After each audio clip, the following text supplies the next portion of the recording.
En ce jour solennel de passation de charges, je voudrais d'abord rendre grâce à Dieu et aux membres de nos ancêtres et exprimer ma profonde gratitude au président de la République, chef de l'État, chef du gouvernement, M. Patrice Talon, à la redirection de l'UPR, mon parti politique, et à son président.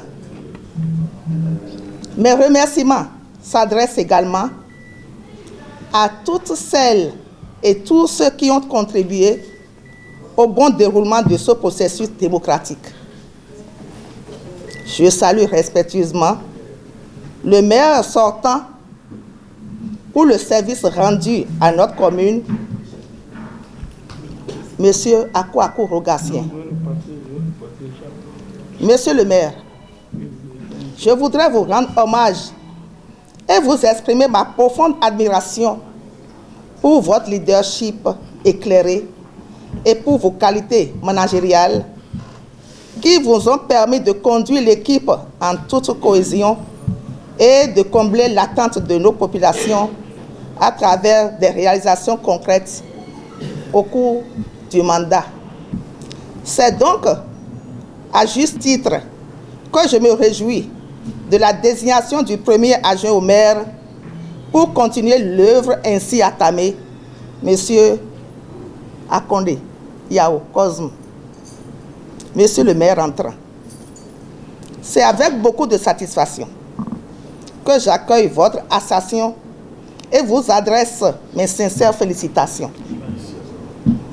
En vous rassurant de mon entière disponibilité à vous accompagner, je vous souhaite, au nom de toute l'équipe que nous formons désormais, plein succès dans vos nouvelles fonctions.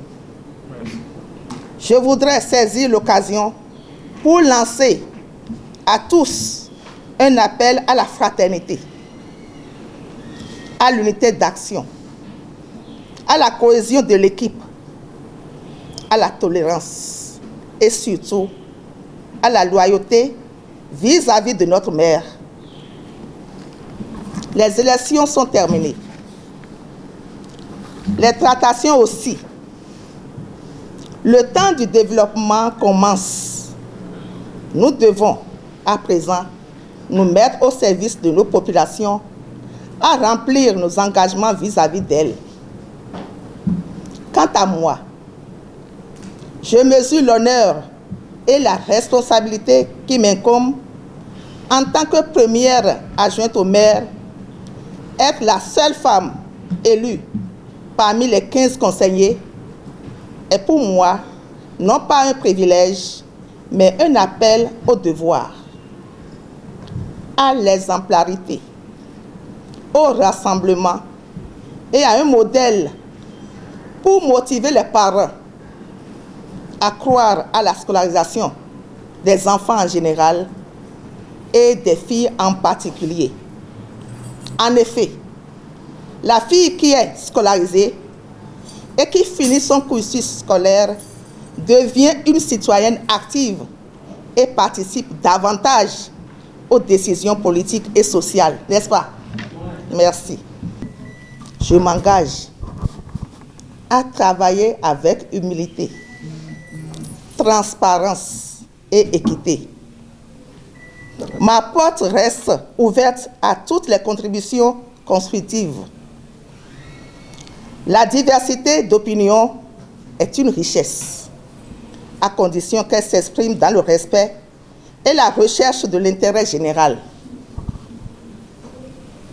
Mesdames et messieurs, permettez-moi de rappeler la parole de sa sainteté, le pape François, regretté mémoire, je cite, « La paix sociale exige le travail patient et constant du dialogue. Faisons donc du dialogue notre méthode, du respect, notre langage et de l'intérêt général, notre boussole. » Madame la première adjointe au maire entrant, je voudrais en ma qualité de maire de la commune de Toribo-Cito, vous arborez l'écharpe qui va consacrer, c'est ça, qui va consacrer votre entrée en fonction solennelle en qualité de première adjointe au maire de la commune de Toribo-Cito. Alors je vous souhaite plein succès à votre mandat. Approbation.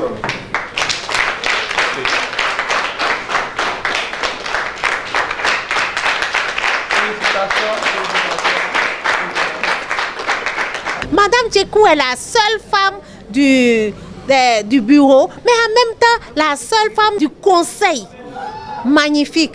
Vraiment, elle est une Amazone, elle nous représente dignement. En tant que produit fini de Fawe, moi je suis très fière, oui, je suis très fière d'elle et je sais que grâce à elle, on entendra parler de la mairie de Toribo-Cito partout où besoin sera et également Fawe prendra sa place parce que Fawe travaille depuis longtemps dans la commune au niveau des écoles, des collèges, de plusieurs collèges de la commune. Donc avec elle, nous sommes sûrs que l'ancrage de Fawe sera encore plus visible. Elle est une combattante sur tous les plans et je remercie la communauté de Tori qui a voté pour lui permettre de mieux mettre à la disposition du développement tout son savoir-faire.